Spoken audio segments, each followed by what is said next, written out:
Hello नमस्ते दोस्तों।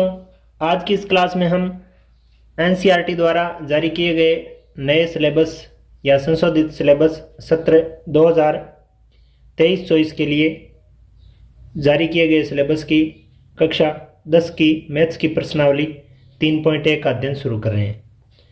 इस प्रश्नावली में हम ग्राफों से संबंधित बात करेंगे। ग्राफ पेपर हमें बनाने हैं। प्रश्नावली का नाम है दो चर वाले रैखिक समीकरण, यानी हमें ऐसे व्यंजक बनाने हैं। इससे पहले की प्रश्नावली हमने बहुपद पढ़ी थी।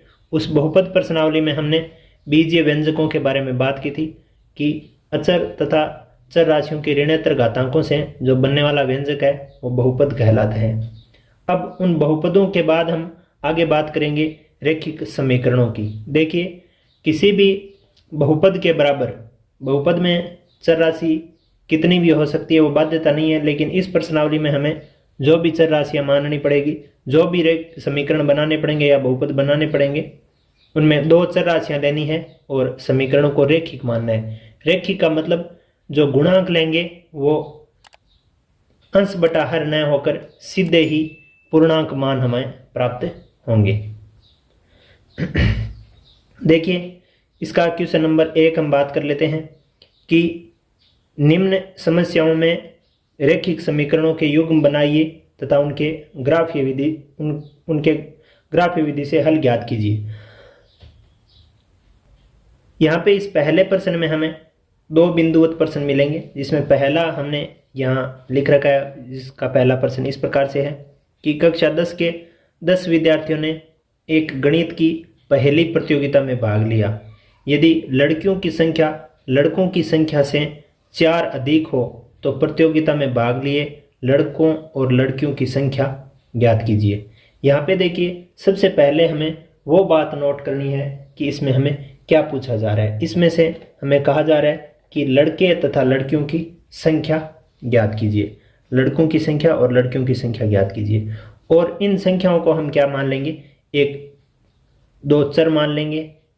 चर राशि मतलब परिवर्तित होने वाली राशि मान लेंगे, तथा उसके बाद जो भी इन चरों में संबंध दिया गया है उन संबंध को लिखते हुए, चर राशियों के साथ संबंध को लिखते हुए दो समीकरण बना लेंगे। कैसे, देखिए यहाँ में क्या दिया गया है, कक्षा 10 के विद्यार्थियों की बात की गई है। विद्यार्थियों में लड़के और लड़कियां शामिल हैं, तो लड़के और लड़कियों की संख्या हमें यहाँ पे पूछी गई है। तो इसे सॉल्व करने के लिए हमें सबसे पहले क्या लिखना पड़ेगा, हम मान लेंगे कि माना लड़कों की संख्या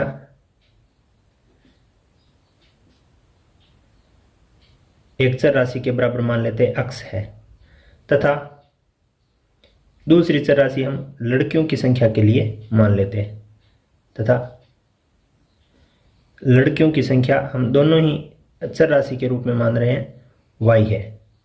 दो मान हमने मान लिया कि लड़कों की संख्या x तथा लड़कियों की संख्या y हमें यहाँ पे मान ली है। अब आगे हम क्या करेंगे, देखिए, अब जो प्रश्न में जो संबंध दिए गए हैं या प्रश्न में जो कथन या प्रश्न में जो प्रारूप दिया गया है उसके अनुसार हम इसमें समीकरण निर्मित करते हैं। जैसे प्रश्न अनुसार अब हम प्रश्न में पढ़ेंगे कि लड़के और लड़कियों की संख्या के बीच किस प्रकार का संबंध है। कक्षा 10 के 10 विद्यार्थियों ने गणित की पहेली में भाग लिया। विद्यार्थी है कौन कौन, x तो लड़के हैं और y लड़के हैं। इसका मतलब x और y दोनों लड़के और लड़कियों को जोड़ देते हैं तो उनका मान आ जाता है 10। ये 1 नंबर समीकरण हमारी बन गई, क्योंकि ऐसा दिया गया है कि 10 विद्यार्थियों ने भाग लिया था। इसका मतलब लड़के और लड़कियों को अगर जोड़ा जाए तो कितना मान आएगा, 10। 1 नंबर बात, तो एक समीकरण तो अपनी ये बन गई। समीकरण कितनी बनानी पड़ेगी हमें, कम से कम 2 समीकरण है। 2 चर राशियां तो 2 समीकरणों से हल इसका प्राप्त होगा। दूसरा इसमें दिया गया है कि यदि लड़कियों की संख्या लड़कों की संख्या से 4 अधिक हो, यानी तो लड़कियों की संख्या हमने क्या मानी है, y। लड़कियों की संख्या y लड़कों की संख्या से 4 अधिक है, यानी जो y है ना वो x से 4 अधिक है। x में 4 जोड़ने से y के बराबर होता है, यानी लड़कियों की संख्या लड़कों की संख्या प्लस 4 लड़कियों की संख्या के बराबर है। ये अपनी हो गई 2 नंबर समीकरण। यहाँ तक हमने क्या किया है, प्रश्न के अनुसार 2 समीकरणें बनाई है। वो भी कैसी समीकरण है, रेखिक समीकरण है और 2 चर वाली है, जिसमें इसमें भी 2 चर है और एक रेखिक समीकरण है, इसमें भी 2 चर है y और x, और ये भी एक रेखिक समीकरण है। ध्यान देना, जब बहुपद में हम चर राशि और अचर राशि लेते हैं और उसके साथ साथ अगर हम जोड़ और बाकी का चिन्ह शामिल करते हैं तो है ही बहुपद में, उसके साथ ही अगर बराबर का एक चिन्ह और शामिल कर दिया जाता है तो वो क्या बन जाता है, बहुपद हमारा बन जाता है, समीकरण अपना बन जाता है। बहुपद में अगर हम बराबर का चिन्ह शामिल कर देते हैं तो वो अपनी एक समीकरण बन जाती है। तो यहाँ पे हमने 1 नंबर और 2 नंबर समीकरण दोनों प्राप्त कर ली। अब देखिए, ग्राफ बनाने के लिए हमें क्या करना पड़ता है, इन समस्याओं को किस विधि से, ग्राफीय विधि से हल करना है और x और y का मान ज्ञात करना है, यानी लड़के और लड़कियों की संख्या ज्ञात करनी है। हमने x और y माना, उसको हमें ग्राफीय विधि से हल करना है। तो ग्राफीय विधि से हल करने के लिए किसी भी समीकरण को संतुष्ट करने वाले चर के जो युग्म बने, जैसे इसमें भी 2 चर हैं तो चर के युग्म बन गए, और इसमें भी 2 चर है तो चर का एक युग्म बन गया। तो चर युग्म के 2 मान हमें प्राप्त होना चाहिए। जैसे हम समीकरण 1 का हल करते हैं, समीकरण 1 अपनी क्या है, इसके लिए हम एक क्या बनाएंगे,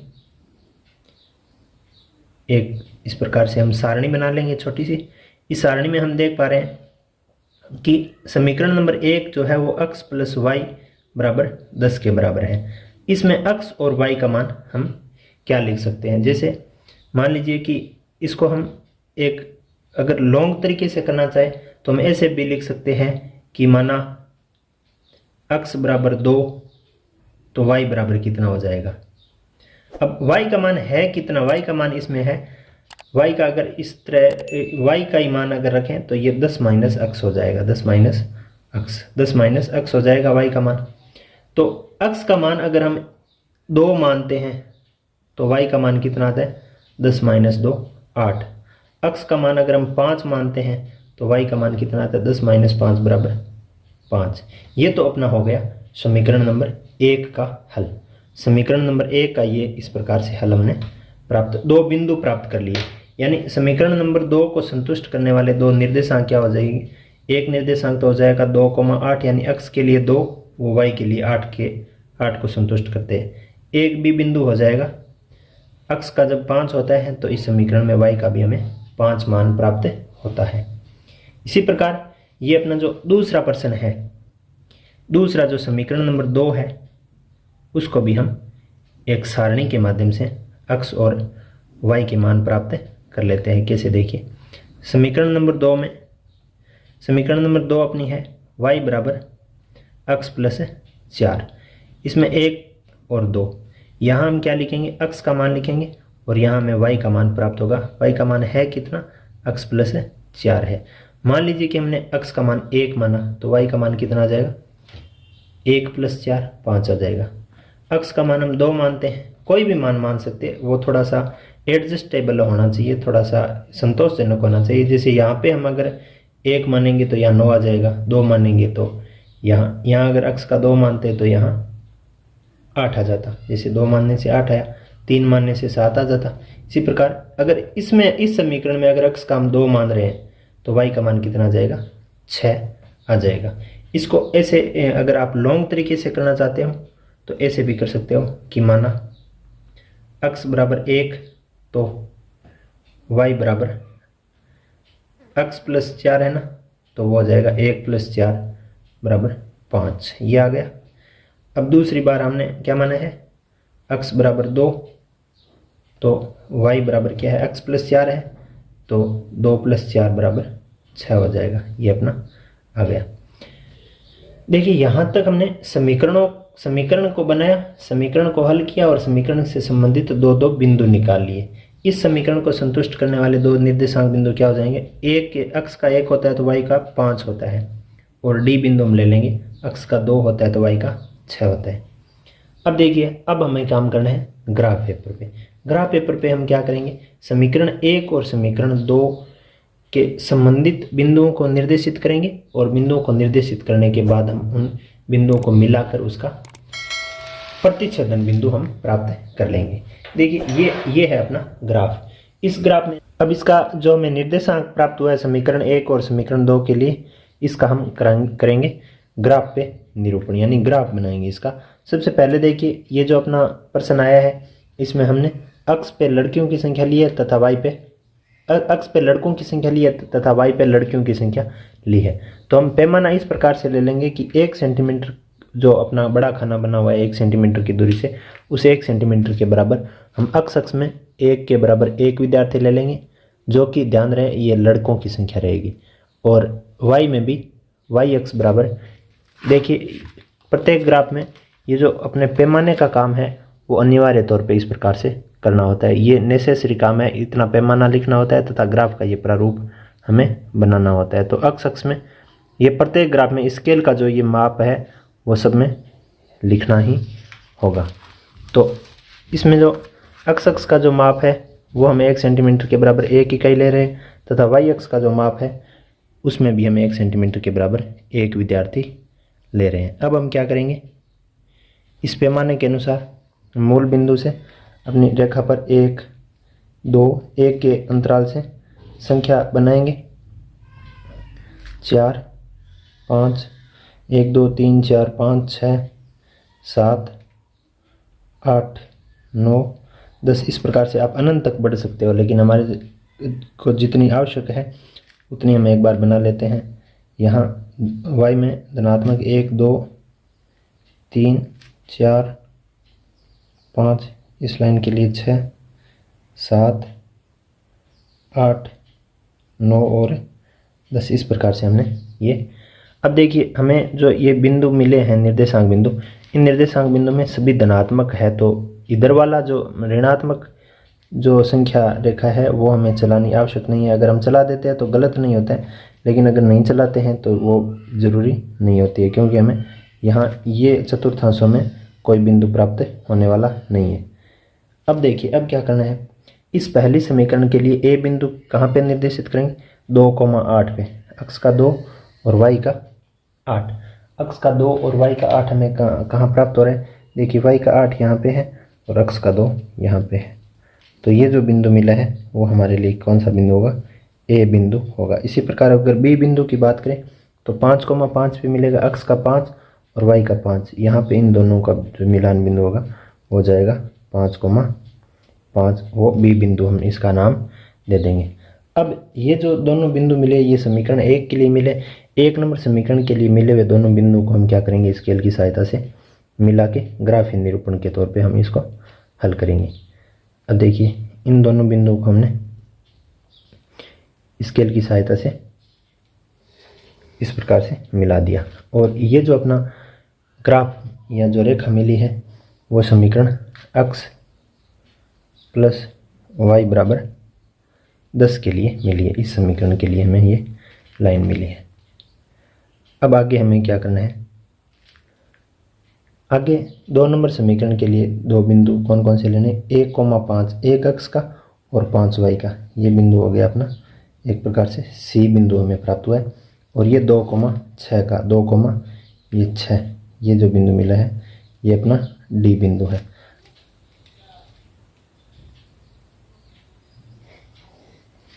इन दोनों बिंदुओं को मिलाने के बाद जो समीकरण 1 और समीकरण 2 की जो ग्राफ बने हैं, जैसे ये अपना ग्राफ किसके लिए है, y बराबर अक्ष प्लस 4 के लिए, तो हम यहाँ पे इसका उत्तर लिखेंगे। यहाँ लिख सकते हो या आप अपने प्लेन पेज पे भी लिख सकते हो। अगर यहाँ ग्राफ में जगह तो आप पेंसिल की सहायता से यहाँ लिख सकते हो कि समीकरण 1 और समीकरण 2, समीकरण 1 तथा समीकरण 2 के प्रतिच्छेदन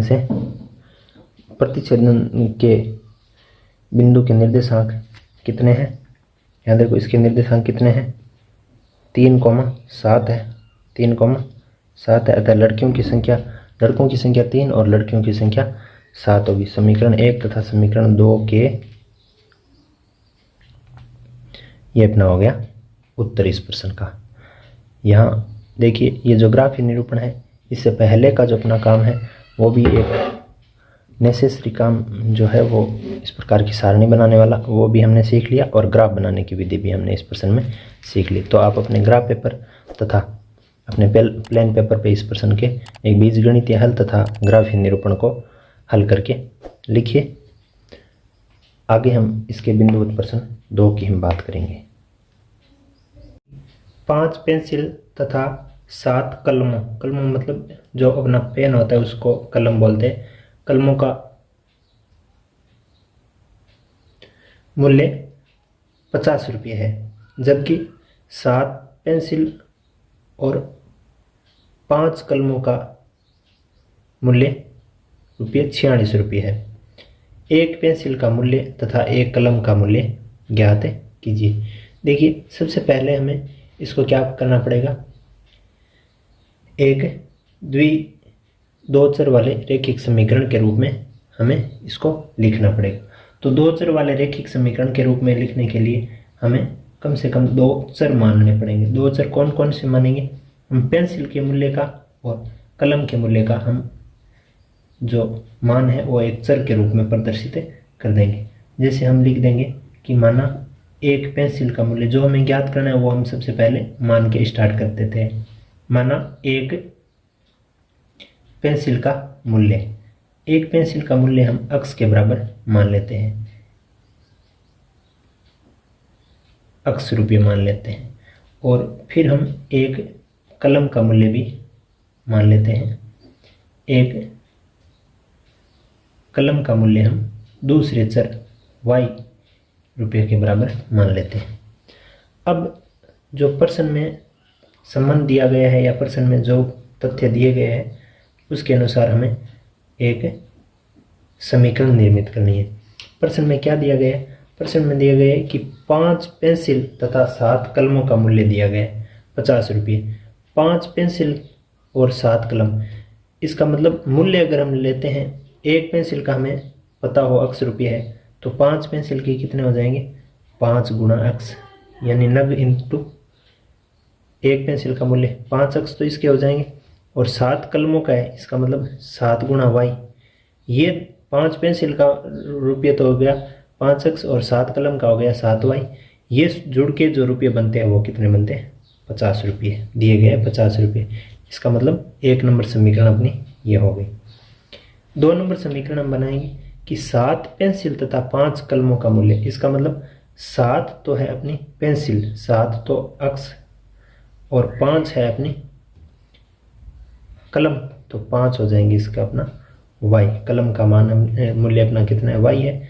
ये जुड़ के जब हम बजट बनाते हैं, रुपये बनाते हैं, तो वो आता है 46 रुपये, 46। अब हमें क्या करना है, यहाँ पे इन दोनों समीकरणों के द्वारा हमें ग्राफ बनाने का बोला जा रहा है, क्योंकि अपना जो पहला बिंदुवत प्रश्न था वो ये था कि ग्राफीय विधि से इसको हल कर दीजिए। तो ग्राफीय विधि से हल करने के लिए, ग्राफ बनाने के लिए हमारे पास क्या होना चाहिए, ग्राफ पेपर, और उसके साथ साथ ग्राफ पेपर के साथ हमें उस समीकरण के 2 चरों के ऐसे युग्म होने चाहिए जो उस समीकरण को संतुष्ट करें। तो हम सबसे पहले क्या करेंगे, समीकरण एक के लिए, समीकरण एक के लिए एक क्या बना लेंगे, सारणी बना लेंगे जिसमें 3 कॉलम तथा 2 रो होगी। ठीक है। अब अपना जो पहला ये बॉक्स है इसमें हम क्या लिखेंगे, ऊपर हम समीकरण लिख देंगे 5x प्लस 7y बराबर 50। ठीक है। अब क्या करना है, एक में x का मान मानना है और दूसरे में y का मान ऑटोमेटिक ले लेंगे। y का मान वास्तव में आएगा कैसे, देखिए पक्षांतरण से अगर देखें y का मान कितना आएगा, इसमें y का मान निकालने के लिए इस 5x को पहले यहाँ पक्षांतरण करना पड़ेगा, यानी 50 में से 5x घटाना होता है, फिर उसमें ये जो y के साथ 7 है उसका हमें भाग देना होता है, तब जाकर ये क्या आता है, y का मान हमें प्राप्त होता है।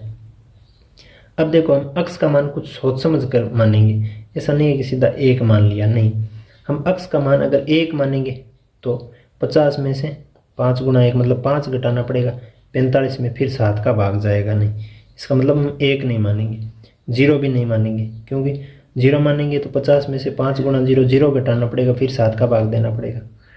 दो मानने से भी नहीं बैठेगा। हम अक्स का मान मानेंगे 3। उससे क्या हो जाएगा, देखो अक्स जब अगर 3 होता है तो वाई का मान कितना प्राप्त होता है, 50 में से 5 गुणा 3 मतलब 15 घटाएंगे, फिर उसमें 7 का भाग देंगे, यानी 50 में से 15 घटाने से 35 आ गया और 7 का भाग देने से आ जाएगा 5। ठीक है, इतना काम हमें। आप इसको लॉन्ग करना चाहते हो तो इसे मान सकते हो कि माना अक्स बराबर 3, तब वाई का मान प्राप्त होता है 5। वो कैसे होता है, तो यहाँ से इस पक्षांतर से के द्वारा हम समझ सकते हैं। फिर हम अक्स का मान -3 मानेंगे। अक्स का मान हम कितना मानेंगे, -3 मानेंगे। उससे क्या हो जाएगा, देखो अक्स का मान -3 मानेंगे तो -3 इसमें हम मानेंगे -3 मानने से तो देखो क्या हो जाएगा, माइनस और माइनस प्लस हो गए, 15 जुड़ेगा तो 65 आ जाएगा। माइनस का हम मानेंगे 4, माइनस का कितना मानेंगे, 4 मानेंगे। उससे क्या हो जाएगा, देखो 50 माइनस 5 गुणा -4, तो माइनस गुणा माइनस तो हो जाएगा प्लस, 5 गुणा 4 हो जाएगा 20, तो 50 + 20 कितना हो जाएगा 70। 70 में 7 का भाग देंगे तो आ जाएगा 10। तो वाई का मान कितना हो जाएगा, 10 प्राप्त हो जाएगा। अब देखिए इसके बाद हम क्या करेंगे, समीकरण नंबर 2 के लिए भी इस प्रकार के हम बिंदु बनाएंगे। समीकरण नंबर 2 के लिए बिंदु बनाने के लिए हम सबसे पहले क्या बनाएंगे, एक सारणी बनाएंगे जिसमें 3 कॉलम तथा 2 रो होगा, और हम ऐसे लिख देंगे कि समीकरण 2 के लिए। अब अपनी जो समीकरण नंबर 2 है वो इसके ऊपर लिख देते हैं कि 7x + 5y = 46। यहाँ पे एक में अक्स का मान मानेंगे, y का मान अब कितना प्राप्त होगा, y का मान होगा 46 में से कितना घटाएंगे 7 अक्स, भाग किसका देंगे 5 का। ये y के साथ जो 5 आया उसका भाग लगे, ये जो 7 अक्स जुड़ा है वो पहले घटेगा, फिर y के साथ जो 5 आया वो भाग में जाएगा। अब देखिए, अब इसमें हम अक्स का मान क्या माने, अक्स का मान अगर 1 मानने से तो क्या आ जाएगा 39 मतलब 39 में 5 का भाग नहीं जाएगा। 2 मानेंगे तो 46 माइनस 7 गुणा 2 मतलब 14 घटेगा, 14 घटने से हमें कितना मान प्राप्त हो जाएगा 32, उससे भी ये भाग नहीं जाएगा। हम 3 मान माने तो 46 माइनस 7 गुणा 3 मतलब 21 घटेगा, 21 घटने से कितना आ जाएगा 25, 25 में 5 का भाग चला जाएगा। तो हम अक्स का मान कितना मानेंगे 3 मानने से कितना हो जाएगा 46 माइनस 7 इंटू 3, 7 इंटू 3 मतलब 21, 46 में से 21 घटा तो आ गया 25, 25 में 5 का भाग गया 5 बार, तो ये आ गया 3, 5। फिर अब हम दूसरा बिंदु अगर मानते हैं तो हम इसमें एक माइनस का बिंदु हम मान लेंगे। माइनस का क्या मानेंगे, माइनस का 2 मान लेते हैं। माइनस का 2 मानने से क्या आ जाएगा, देखो 46 माइनस 7 गुणा -2, तो 7 माइनस का और 2 माइनस का गुणा होकर 14 आ जाएगा। 14 जब इसमें जुड़ेगा तो कितना आ जाएगा 60, माइनस माइनस प्लस हो जाएगा, और 7 गुणा 2 14 हो जाएगा, इसमें जुड़ के कितना हो जाएगा 60 हो जाएगा। 60 में भाग जाएगा 5 का 12 बार। कब आया ये, जब 12, माइनस का हमने 2 माना। अब इस समीकरण 1 के लिए जो 2 बिंदु बने हैं वो ए बिंदु तो 3,5 का बना है, और एक हम बी बिंदु मान लेते हैं वो -4,10 का बना है। इसी प्रकार हम इसकी बात करें, एक सी बिंदु मान लेते हैं 3,5 का बना है, और एक डी बिंदु मान लेते हैं वो -2,12 का बना है। यहाँ तक बातें आप हमें समझ में आ गई होगी। ये पीछे की कक्षाओं में हमने इस प्रकार की सारणी में मानों को रखने के लिए जो प्रोसेस थे वो हमने सीखे थे। अब आगे हमें क्या करना है, देखिए इससे आगे हमारा जो प्रोसेस है वो सारा प्रोसेस होने वाला है ग्राफ पेपर पे। तो हमारे पास एक ग्राफ पेपर होना चाहिए। ग्राफ पेपर का जो प्रारूप है वो फिक्स होता है कि 2 अक्षांश होते हैं, जो ये हॉरिजेंटल होता है यानी जो क्षैतिज होता है वो तो x अक्ष होता है, और ये y अक्ष होता है। मध्य का जो बिंदु होता है वो मूल बिंदु होता है जिसको O से प्रदर्शित करते हैं, और x डैश y और y डैश ये 2 अक्षांश होते हैं। अब इन अक्षांशों के लिए हमें क्या बनाने पड़ते हैं, पैमाने बनाने पड़ते हैं। यहाँ पे ये आवश्यक रूप से पैमाना हमें प्रत्येक ग्राफ में लिखना अनिवार्य है। पैमाने के बिना ग्राफ का जो प्रारूप है वो एक अधूरा या गलत माना जाता है। जैसे इसमें अक्ष अक्ष में एक बड़ा खाना बोल दो या 1 सेंटीमीटर बोल दो। अक्ष अक्ष में हमने अक्ष को किस रूप में माना है? पेंसिल का मूल्य अक्ष रूपये माना है, तो अक्ष अक्ष में 1 सेंटीमीटर के बराबर हम 1 रुपये ले लेंगे। ठीक है, ये मूल्य पेंसिल का है, ध्यान रखना। और वाई अक्ष में एक बड़े खाने के बराबर भी हम 1 रुपये ले लेंगे। ठीक है, ये मूल्य कलम का है। अब इसके बाद हमें ये जो मूल बिंदु आया है उससे हम 1, 2 ये सेंटीमीटर वाली जो गहरी लाइनें हैं उसमें हम यहाँ पे इसका माप लिखेंगे।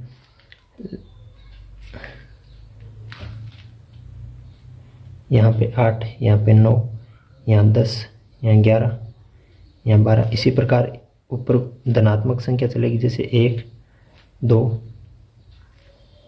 3, 4, 5, इसे 6, 7, 8, 9, 10, 11, 12। ये सारा काम पेंसिल पे हमें ग्राफ पे हमें पेंसिल से करना चाहिए, ताकि अगर इसमें थोड़ी बहुत त्रुटि हो जाती है तो भी हम इसको सही कर सकते हैं। माइनस का 6, इसी तरफ अक्ष का जो इस तरफ माइनस का 1, माइनस का 2, minus 3, minus 4, minus 5, minus 6, minus 7। इस प्रकार से ये मान चलेंगे। अब देखिए, सबसे पहले हम समीकरण नंबर 1 के बिंदुओं को देखते हैं कि समीकरण नंबर 1 में हमें क्या क्या निर्देशांक बिंदु मिल रहे हैं। पहला ए बिंदु है 3,5 पे, यानी अक्ष का 3 और वाई का 5। अक्ष का 3 और वाई का 5 कहाँ पे मिल रहा है? देखिए, अक्ष का 3,5 यहाँ पे हम ए बिंदु एक बार लिख देंगे। अब ए बिंदु कितना है वो हमें यहाँ से देखने से पता चल जाएगा। फिर बी बिंदु लिखेंगे। बी बिंदु है माइनस का 4,10, यानी इसमें तो अक्ष का तो माइनस का 4, वाई में 10, यहाँ पे ये 10 है, तो इसमें माइनस का 4 कहाँ पे नज़र आ रहा है?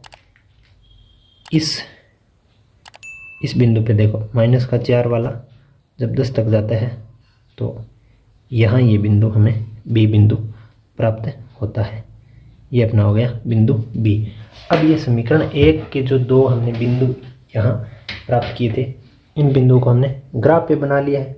ग्राफ पे बनाने के बाद हम इन दोनों बिंदुओं को मिलाएंगे एक सीध में स्केल की सहायता से।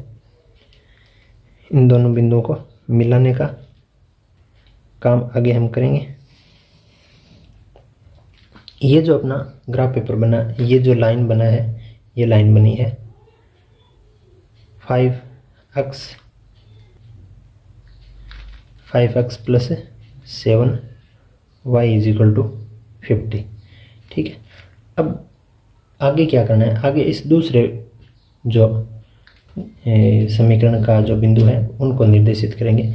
यहाँ पे जो सी बिंदु आया है वो 3,5 ही है, 3,5। और जो डी बिंदु आया है वो -2,12 पे आया है।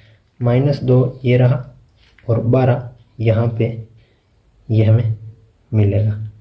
ये बिंदु हमारा है डी।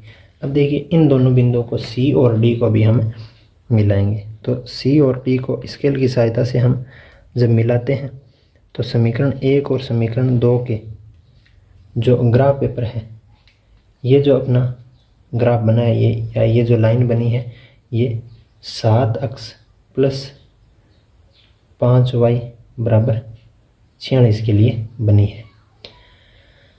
अब यहाँ पे ये दोनों समीकरणें जहाँ पे प्रतिच्छेदित होकर मिली है, वहाँ के प्रतिच्छेदन बिंदु के निर्देशांक जो है वो इस प्रश्न के उत्तर होंगे। तो इस बात को हम यहाँ पे भी लिख सकते हैं। तो इसके हल के रूप में हम लिख देंगे कि जो अपनी समीकरण 1 और 2 है उनके प्रतिच्छेदन बिंदु के निर्देशांक कितने आ रहे हैं? 3,5 आ रहे हैं, 3,5 आ रहे हैं। अतः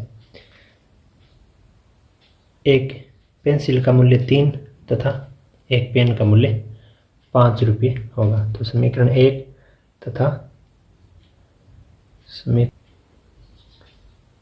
तो ये जो अपनी उत्तर की जो लाइनें हैं वो आप चाहो तो यहाँ अपने ग्राफ पेपर पे अगर नंबर आपके पास स्पेस है तो वहाँ लिख सकते हो, या फिर आप इस प्लेन पेज पे लिख के भी इसका उत्तर बता सकते हो। इन दोनों प्रश्नों को आप अपनी कॉपी में नोट करके ग्राफ पेपर बनाइए। आगे हम प्रश्न नंबर 2 की हम बात करेंगे। अब हम इसके दूसरे क्वेश्चन की बात करते हैं। दूसरे प्रश्न में देखिए किस प्रकार से दिया गया है कि अनुपातों A1/A2, B1/B2 और C1/C2 की तुलना कीजिए कि निम्न समीकरण युग्म द्वारा निरूपित रेखाएं एक बिंदु पर प्रतिच्छेद करती है। यहाँ पे ये एक स्थिति ये हो सकती है कि एक बिंदु पर प्रतिच्छेद करती है, या फिर वो समांतर है, दूसरी स्थिति ये हो सकती है, या फिर वो समपाती है, तीसरी स्थिति ये हो सकती है। 3 स्थितियों की जांच हमें यहाँ पे करनी है। देखिए इनको जांच करने के लिए सबसे पहले हमें कुछ तथ्यात्मक बातों का हमें पता होना चाहिए। जैसे अगर हमारे पास 2 समीकरणें दी हुई होती है और उन दोनों समीकरणों में जो A1, A2 और A3 की बातें होती है वो इस प्रकार से हमें समझ में आती है। देखिए कोई भी जो अपनी समीकरण होती है उसका जो प्रारूप होता है वो होता है, पहली जो अपनी कोई भी समीकरण होती है उसको हम लिखते हैं A1x B1y, A1 के साथ x प्लस B1 के साथ y प्लस C1 बराबर 0। ये अपनी 1 नंबर समीकरण का व्यापक रूप है।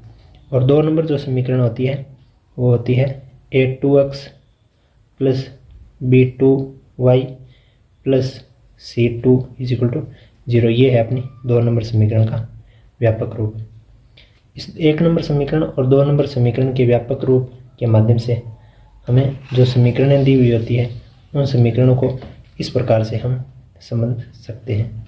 ये देखिए इस अगर पैनल की बात करें तो एक रैखिक समीकरण युग्म द्वारा निरूपित रेखाओं के व्यवहार तथा हल का अस्तित्व इस प्रकार से होता है। जैसे ये पढ़ने के बाद हम इसको पढ़ेंगे कि अगर रेखाएं प्रतिच्छेदी है तो उसका अद्वितीय हल होता है, यानी वो युग्म जो है वो संगत है जिसका कोई विरोध नहीं कर सकता, अविरोधी है। अगर रेखाएं समांतर है तो उसका कोई हल नहीं होता है, वो असंगत युग्म होता है, वो असंगत है, इसका मतलब इसका विरोधी प्रारूप में देखने को मिलता है। अगर रेखाएं समपाती आ जाती है तो उसके अनेक हल होते हैं, वो युग्म तो संगत होता है लेकिन उसके आश्रित युग्म के रूप में हम इसको लिखते हैं। अब देखिए यहाँ हमें दिया गया है 3 समीकरण युग्म, एक युग्म ये है, दूसरा ये है, तीसरा ये है। इस समीकरण युग्म में हमें जो प्रारूप है वो व्यापक प्रारूप इस प्रकार से लेना है कि A1x B1y और C1 बराबर 0, A2x B2y प्लस C2 बराबर 0। अगर इस प्रकार की हम हल करेंगे और इसमें जैसे ये सारणी अपनी जो पुस्तक है वहाँ से हमने यहाँ पे नोट की है। इसमें देखिए 2 समीकरणें जब हमें दी हुई होती है और दोनों समीकरणों में A1/A2 करते हैं। A1 मतलब पहले समीकरण का अक्ष का गुणांक बट्टा दूसरे समीकरण का अक्ष का गुणांक, फिर B1/B2 यानी पहले समीकरण के y का गुणांक बट्टा दूसरे समीकरण के y का गुणांक। वो भिन्न अगर बराबर नहीं होती है, यानी A1/A2 करने और B1/B2 करें और दोनों बराबर नहीं आए तो उसका जब हम ग्राफ या निरूपण करते हैं या उस समीकरण का निरूपण से जो रेखाएं प्राप्त होती है वो प्रतिच्छेद करती हुई रेखाएं प्राप्त होती है और उसका केवल एक हल होता है, अद्वितीय हल होता है। ठीक है। फिर अगर समीकरण में देखिए यहाँ पे 2 समीकरण दी हुई है। अक्ष के गुणांक, पहली समीकरण में अक्ष के गुणांक को A1, y के गुणांक को B1 और अचर मान को C1। इसमें दूसरी समीकरण में अक्ष के गुणांक को A2, इसके y के गुणांक को B2 और अचर मान को C2 हम लिखेंगे। देखिए यहाँ पे A1/A2 की बात करें तो 2/4 हो गया, B1/B2 की बात करें तो 3/6 हो गया, C1/C2 की बात करें तो -2/18 हो गया। अगर ये A1A2 बराबर B1/B2 बराबर C1/C2 हो तो रेखाएं क्या होती है? समपाती रेखाएं होती है और उसके हम परिमित रूप से अनेक हल होते हैं और ये हल क्या होते हैं? संगत हल होते हैं। इसी प्रकार हम बात करते हैं तीसरी स्थिति ऐसी भी हो सकती है कि A1/A2 बराबर होता है B1/B2 के, लेकिन C1/C2 है वो उनके बराबर नहीं होते हैं। तो रेखाएं कैसी होती है? समांतर रेखाएं होती है और उनका कोई हल नहीं होता है, और ये जो प्रारूप होता है या युग्म होता है ये असंगत प्रारूप होता है। इस सारणी के तथ्यात्मक बातों का ध्यान रखते हुए हम इस प्रश्न का हल प्राप्त करेंगे। कैसे हल प्राप्त होगा? देखिए, सबसे पहले हम A1, A2, B1, B2 और C1, C2 की बात करें तो A1 इसका क्या है? A1 है इसका 5, B1 है इसका -4 और C1 है इसका 8। इसी प्रकार इसका A2 जो है वो है x का गुणांक 7, B2 है दूसरी समीकरण में y का गुणांक 6 और C2 है अचर मान दूसरी समीकरण में -9। अब हम देखते हैं A1/A2, B1/B2 और C1/C2 हम करके चेक करते हैं। चेक करें तो क्या आ जाएगा? A1/A2 मतलब 5/7 -4/6 8/-9। यहाँ पे देखिए ये भिन्न जरूर कट रही है, ये -2/3 आ जाएगा, लेकिन ये बराबर नहीं होगा। अब देखिए A1/A2 is not equal to B1/B2, ये स्थिति आ गई, ये स्थिति आई। इसको तो देखने की जरूरत नहीं है। इस स्थिति में जो रेखाएं होगी वो प्रतिच्छेद करती हुई रेखाएं प्राप्त हो गई, एक बिंदु पर प्रतिच्छेदित रेखाएं। यहाँ हम लिखेंगे A1 is not equal A1/A2 is not equal to, यानी बराबर नहीं है B1/B2 के। तो इसका उत्तर हो जाएगा एक बिंदु पर प्रतिच्छेद करती रेखाएं, इसका ये उत्तर हो जाएगा। अब देखिए ये पहले अपने प्रश्न का उत्तर हमें प्राप्त हुआ है। इसके बाद हम क्या करेंगे? बिंदुवत प्रश्न दूसरे का भी हम उत्तर प्राप्त करेंगे। दूसरे के लिए सेम ही प्रोसेस हमारा रहने वाला है। दूसरे के लिए अपना प्रोसेस रहने वाला है कि A1, A2 और B1, B2 और C1, C2 को हम फाइंड आउट करेंगे। A1 का मान है 9, B1 का मान है 3 और C1 का मान है 12।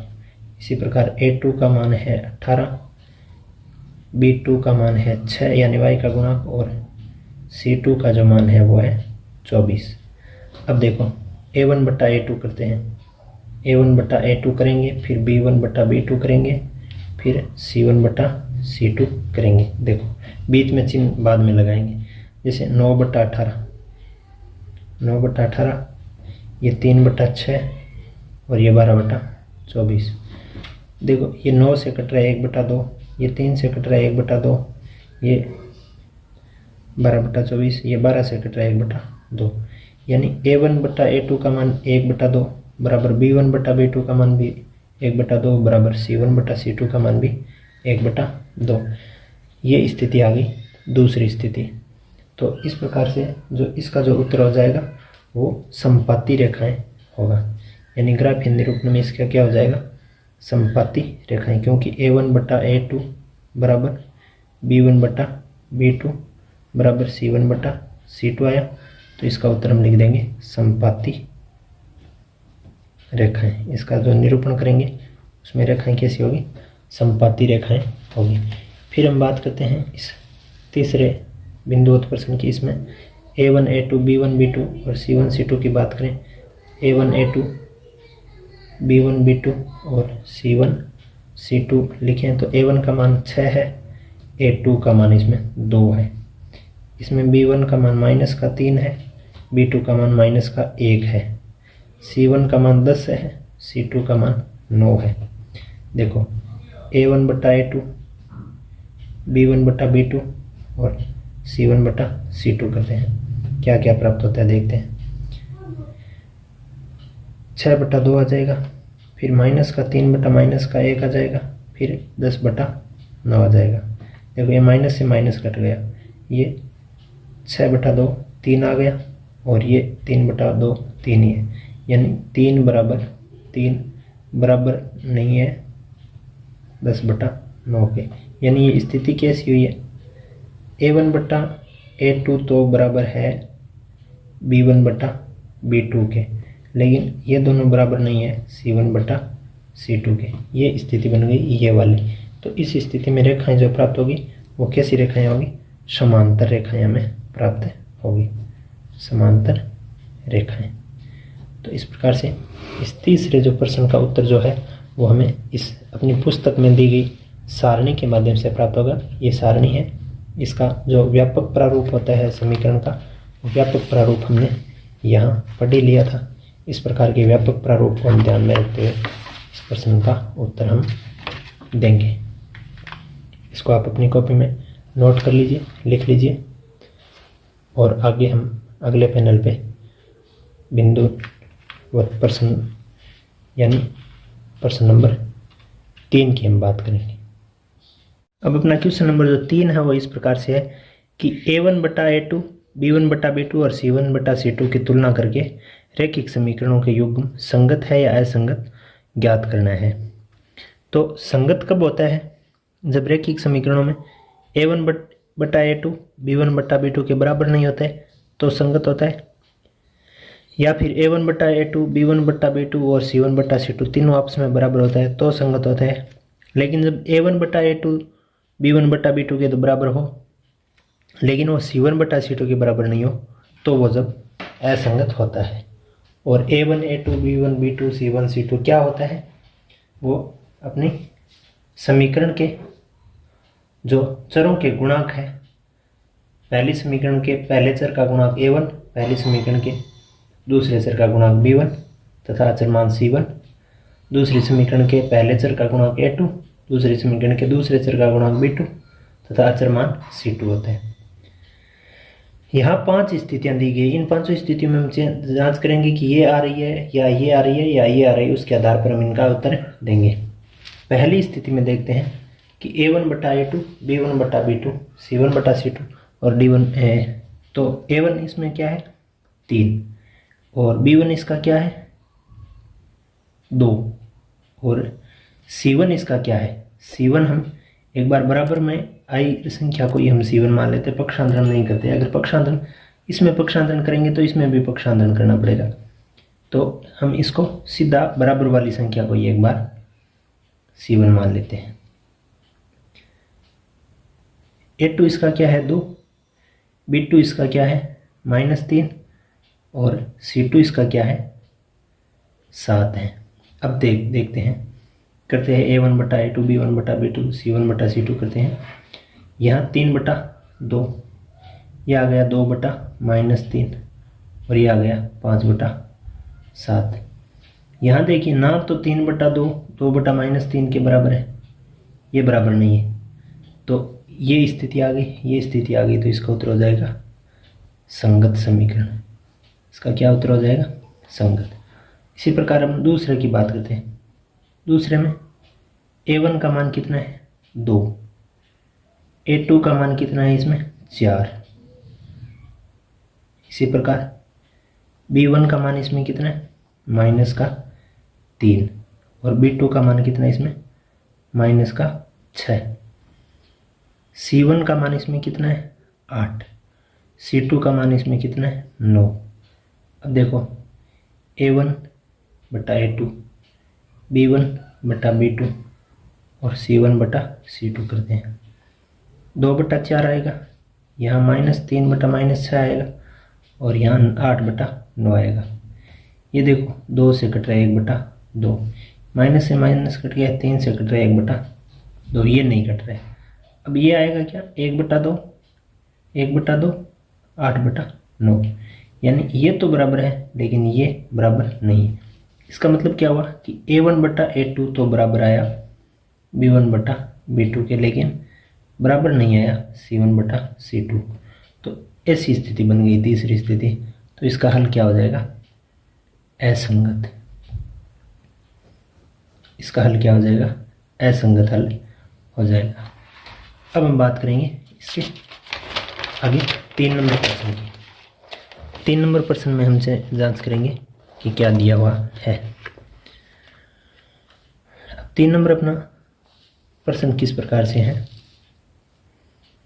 प्रश्न दिया गया है कि 3/2 अक्स, यहाँ देखिए 3/2 अक्स, इसका मतलब A1 का मान कितना है 3/2, B1 का मान कितना है 5/3, 5/3 वाई दिया गया है यहाँ पे, और C1 का मान कितना है 7। इसी प्रकार इसमें A2 की बात करें तो A2 का मान कितना है 9, B2 की बात करें तो B2 का मान कितना है -10, और C2 का मान कितना है 14, C2 का मान कितना है 14।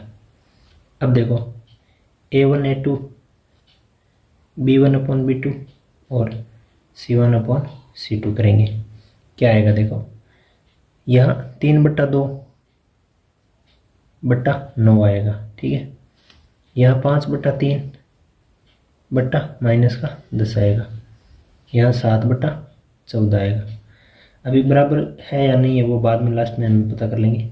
ये 9 जो है ये नीचे गुणा होकर कितना आ जाएगा 3/18, यहाँ 5 ये बट्टा में जो 10 है वो 3 से गुणा हो गए -30 आ जाएगा, ये 7/14 है ही।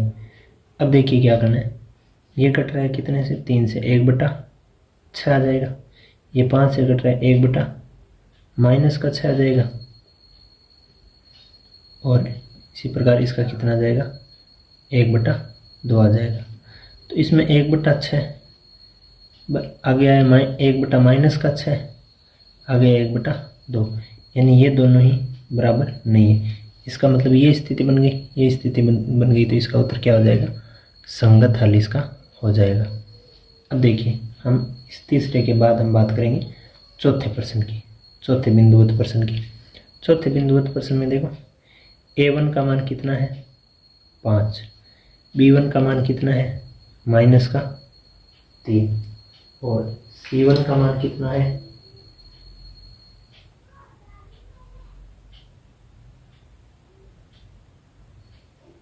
C1 का मान है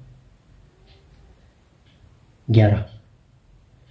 इसी प्रकार A2 की बात करें तो A2 का मान कितना -10 है, B2 की बात करें तो B2 का मान +6 है, और C2 की बात करें तो ये -22 है। चलो अब हम क्या करते हैं, A1/A2 B1/B2 और C1/C2 करेंगे। यहाँ आ जाएगा 5/-10, यहाँ आ जाएगा -3/6, यह आ जाएगा 11/-22। देखो ये 5 से कट रहा है 1/2, ये माइनस की बिंद रहेगी, ये 3 से कट रहा है 1/2, ये भी माइनस की बिंद रहेगी, ये 11 से कट रहा है 1/2, ये भी माइनस की बिंद रहेगी। यानी B1 ये तीनों राशियाँ क्या आई है बराबर आई है, क्यों 1/2 माइनस का ये आया है, और माइनस का 1/2 ही B1/B2 आया है, और माइनस का 1/2 ही C1/C2 आया है। A1/A2 बराबर है B1/B2 के, बराबर है C1/C2 के। ये स्थिति बन गई, तो ये स्थिति कैसी है, संगत स्थिति आएगी। कैसी स्थिति आ जाएगी, संगत। इसी प्रकार 5वें प्रश्न को हम हल करें तो इसमें A1 का मान कितना आ जाएगा, यहाँ से देखो 4/3, और A2 का मान अगर यहाँ से देखें तो आ जाएगा 2, और इसमें अगर B1 का मान देखें तो आ जाएगा 2, और B2 का मान देखें तो आ जाएगा 3, C1 का मान आ जाएगा 8, और C2 का मान आ जाएगा 12। अब A1/A2 B1/B2 और C1/C2 करते हैं, सीधा ही कर लेते हैं। 4/3/2 करेंगे, 4/3/2 करेंगे, यहाँ 2/3 आ जाएगा सीधा, और यहाँ 8/12 आ जाएगा। ये 2 जो है ना, ये ऊपर वाले 2 4 से कटेगा कितनी बार, 2 बार, तो ये आ गया 2/3, ये 2/3, और ये 4 से कट के आ जाएगा 2/3। ये तीनों ही क्या है, बराबर है, यानी A1 बराबर A1/A2 बराबर आया है B1/B2 के, और बराबर आया है C1/C2 के। इसका मतलब ये कैसा जो हल है वो कैसा हल है, संगत हल होगा। इस प्रकार से इस तीसरे बिंदुवत प्रश्न का उत्तर आप समझे हैं तो इसको आप अपनी कॉपी में लिखिए और ध्यान रहे कि ये जो हल है वो इस आधार पे हमने प्राप्त किया है। आप इसको कॉपी में नोट कर लीजिए। अगला अपना क्वेश्चन नंबर 4 इस प्रकार से दिया गया है कि निम्न रैखिक समीकरणों के युग्मों में से कौन से युग्म संगत या फिर असंगत है, यदि संगत है तो ग्राफीय विधि से हल कीजिए। देखिए इस प्रश्न को हल करने के लिए हमने क्वेश्चन नंबर 3 और क्वेश्चन नंबर 1 में जो प्रोसेस किया था वो प्रोसेस यहाँ पे फॉलो करना पड़ेगा कि सबसे पहले तो हमें पता करना है कि समीकरण संगत है या असंगत है। अगर संगत है तो उसका ग्राफीय विधि से हमें हल ज्ञात करना है। तो देखिए संगत और असंगत ग्राफीय स्थितियों को जांच करने के लिए हमने ऐसा लिया था कि दो व्यापक समीकरण अगर a1x plus b1y plus c1 बराबर 0 तथा दूसरी समीकरण a2x plus b2y plus c2 बराबर 0 हो, तो अगर a1 बटा a2 बराबर नहीं हो b1 बटा b2 तो संगत होती है। a1 बटा a2 तो बराबर हो b1 बटा b2 के, लेकिन ये बराबर नहीं हो c1 बटा c2 के, तो असंगत होती है।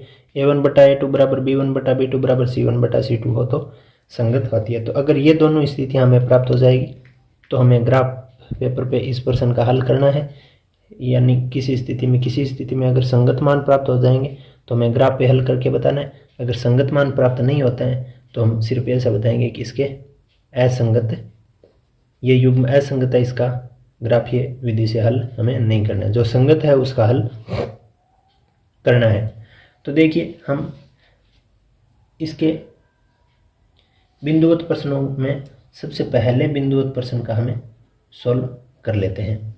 बिंदुवत प्रश्न पहले में क्या दिया गया है, एक समीकरण दी गई है x प्लस वाई बराबर 5 और दूसरी समीकरण दी गई है 2x प्लस 2y बराबर 10। देखते हैं इसमें, देखिए a1 क्या है, a1 इसमें 1 है, a2 इसमें क्या है, b1 इसमें क्या है, b1 इसमें 1 है और c1 इसमें 5 है।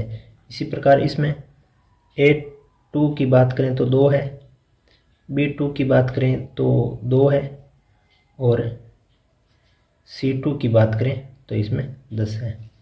अब हमें क्या करना है, अब हमें a1 बटा a2 b1 बटा b2 और c1 बटा c2 करके जांच करना है।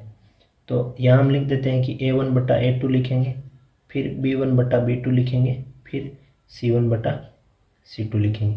देखो a1 1 बटा a2 2, तो 1 बटा 2, b1 1 b2 2, तो 1 बटा 2, c1 5 c2 10, तो 5 बटा 10। ये भी कट के कितना हो जाएगा, 1 बटा 2। इसका मतलब ये सारे ही बराबर, जो दोनों बराबर है ये संतुष्ट हो रहे हैं। कहने का मतलब a1 बटा a2 के बराबर आया है b1 बटा b2 और इसी के बराबर आया है c1 बटा c2। इसका मतलब स्थिति कौन सी बन गई, ये और ये 3 नंबर स्थिति बन गई। ये कैसा हल हो गया, संगत हल हो गया। अब देखिए जब संगत हल हो जाता है तो संगत हल होने की स्थिति में हमें क्या करना है, इसका ग्राफीय विधि से हल भी करना है। ग्राफीय विधि से हल करने का तरीका हमने क्वेश्चन नंबर 1 में ही थोड़ा सीख लिया था और समीकरणों के लिए अलग अलग हम सारणी बनाते हैं और सारणी में उनसे संबंधित निर्देशांक हम लिखते हैं। निर्देशांक मतलब उससे संबंधित चरों के मान हम ज्ञात करते हैं। तो देखिए यहाँ हम 1 नंबर समीकरण जो अपनी है x प्लस वाई बराबर 5 के लिए हल कर लेते हैं और ये जो इक्वेशन 1 के लिए है और यहाँ पे हम इक्वेशन 2 के लिए जो अपनी समीकरण है 2x प्लस 2y बराबर 10 के लिए हम हल कर लेते हैं। यहाँ हम x का मान लिखेंगे, यहाँ y का मान लिखेंगे। y का मान कितना आ जाएगा, 5 माइनस x आ जाएगा। और आगे हम इसमें x का मान लिखेंगे, इसमें y का मान लिखेंगे। y का मान यहाँ पे कितना आ जाएगा, 10 माइनस 2x बटा 2 आ जाएगा।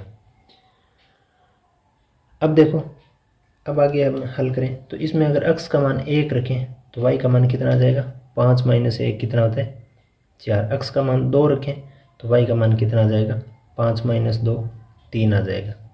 ठीक है।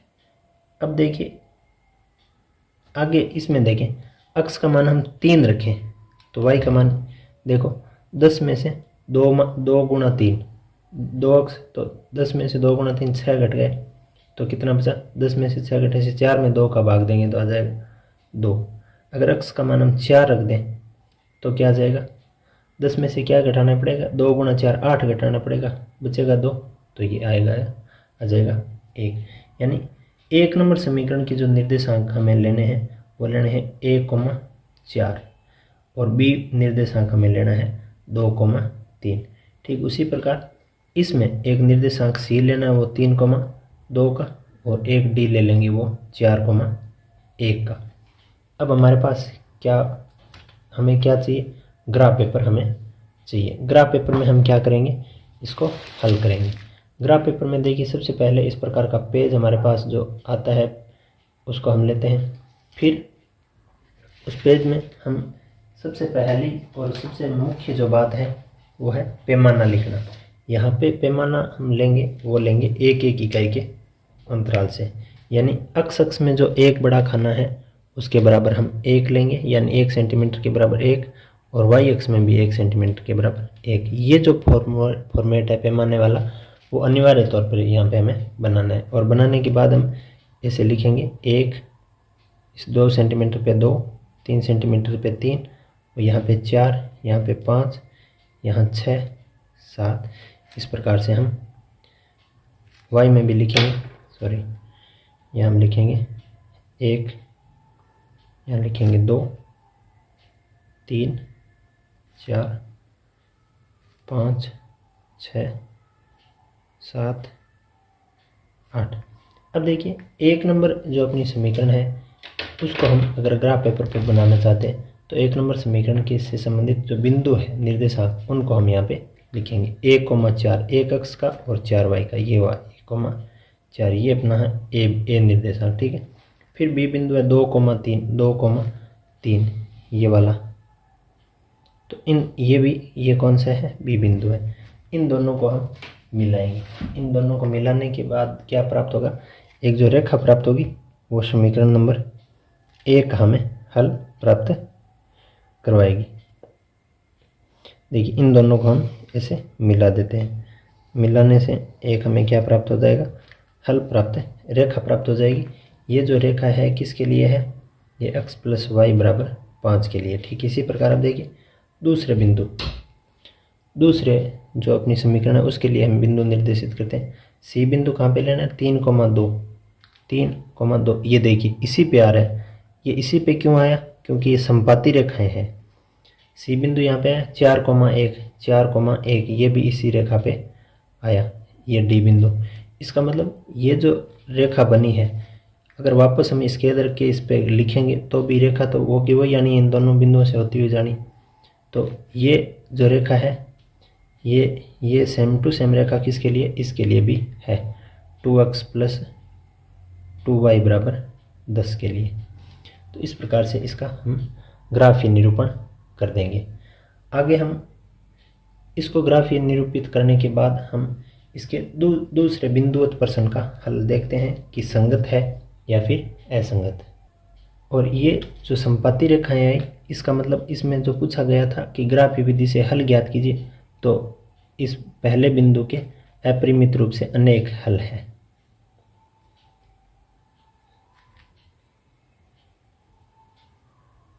अपरिमित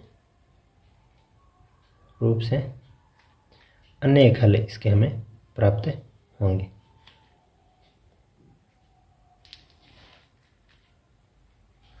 अपरिमित रूप से अनेक हल प्राप्त होंगे। अब हम दूसरे बिंदुगत प्रश्न का उत्तर करेंगे। इसके देखिए दूसरे में 2 समीकरणें आई हुई है। दूसरे बिंदु में x - y = 8 और 3x - 3y = 16। इसमें हमें a b c हमें सबसे पहले ज्ञात करना है। तो a का मान कितना है, a1 का मान है 1 और b1 का मान है -1 और c1 का मान है 8। ठीक इसी प्रकार a2 की बात करें तो a2 का मान है 3, b2 की बात करें तो b2 का मान है -3 और c2 की बात करें तो c2 का मान है 16। अब हमें क्या करना है, a1 / a2 b1/b2 और c1/c2 करना है। देखो 1/3, 1/3, फिर -1/-3, फिर 8/16। देखो ये माइनस से माइनस कट जाएगा, ये 8 से कटेगा 1/2 बार। इसका मतलब अब जो इसका उत्तर प्राप्त होगा वो कितना आ जाएगा, 1/3, 1/3 और 1/2। कहने का मतलब ये तो बराबर है लेकिन ये बराबर नहीं है। इसका मतलब a1/a2 के बराबर आया है b1/b2, लेकिन इसके बराबर नहीं आया c1/c2। इसका मतलब स्थिति कौन सी बन गई, ये 2 नंबर स्थिति बन गई। अर्थात ये क्या कैसा समीकरण युग्म है, ये असंगत समीकरण युग्म है। अब असंगत समीकरण युग्म है तो इसको हम ग्राफ पेपर पे दर्शाने की हमें आवश्यकता नहीं है, क्योंकि प्रश्न में बोला गया है कि जो संगत है, यदि संगत है तो ग्राफीय विधि से इसको हल कीजिए, अन्यथा आप इसको छोड़ दीजिए। अब हम इसके तीसरे बिंदुगत प्रश्न की बात करेंगे। तीसरे बिंदुगत प्रश्न में देखिए जो अपनी समीकरण दी गई है वह है 2x + y - 6 = 0, और दूसरी जो समीकरण दी गई है वो दी गई है 4x - 2y - 4 = 0। अब देखिए, अब हम जांच करेंगे कि a b c इसमें क्या है। यहाँ देखिए एक अपन यहाँ पे हल कर रहे हैं तो ये बराबर के इस तरफ ही c मान रहे हैं। ये अगर हम बराबर के इस तरफ न मानकर अगर इस समीकरण को ऐसे हल कर लेते हैं ना कि x - y -8 आ जाएगा, बराबर में 0 रहेगा, तो यहाँ c का मान माइनस। इसी प्रकार देखो इसमें भी अगर पक्षांतरण करके हम कर लेते हैं 3x - 3y - 16 = 0, तो ये जो c का मान है ना ये यहाँ पे भी माइनस का जाएगा, तो यहाँ माइनस और माइनस कट जाएगा। तो आप अगर ऐसा करते हैं तो और अच्छा रहेगा। अगर सीधा बराबर के दोनों तरफ अगर अचर राशियाँ दोनों ही समीकरणों में एक तरफ होनी चाहिए, बस बात ये है। अगर बराबर के इस तरफ है तो दोनों समीकरणों में इस तरफ होनी चाहिए, बराबर के अगर इस तरफ है तो दोनों समीकरणों में एक तरफ होनी चाहिए। ये आप विशेष ध्यान रखना। यहाँ पे देखो अचर राशियाँ बराबर के इस तरफ इसमें आई है तो बराबर के इस तरफ ही इसमें होनी चाहिए, ये ज़रूरी है। तो यहाँ अब हम क्या करेंगे, a1 b1 और c1 ज्ञात करेंगे। a1 का मान कितना है 2, b1 का मान कितना है 1 और c1 का मान कितना है -6। कैसे कैसे, चरों का जो पहले चर का गुणांक वो a1 होता है, दूसरे चर का गुणांक b1 होता है और अचर मान c1 होता है। इसमें देखो a2 b2 और c2 ज्ञात करेंगे। तो a2 का मान कितना आ जाएगा 4, b2 का मान -2 और c2 का मान -4 प्राप्त हो जाएगा। अब देखो हमें क्या करना है, a1/a2, b1/b2 और c1/c2 करना है।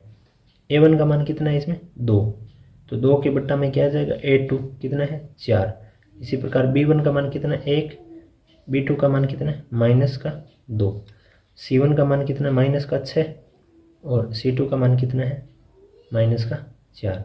देखो ये 1/2 से घटा गया तो 1/2, ये सीधा -1/2, 1/2 फिर -1/2, यानी ये बराबर दोनों नहीं है। इसका मतलब a1/a2 बराबर नहीं है किसके, b1/b2 के। इसका मतलब स्थिति कौन सी बन गई अपनी, ये वाली पहली स्थिति बन गई। इसका मतलब हल तो क्या है, संगत हल हो गए। इसके प्राप्त होने वाले हल कैसे होंगे, संगत हल प्राप्त होंगे। संगत युग्म है, संगत युग्म है तो हम अलग अलग इक्वेशनों के अलग अलग चार्ट सारणी बनाएंगे।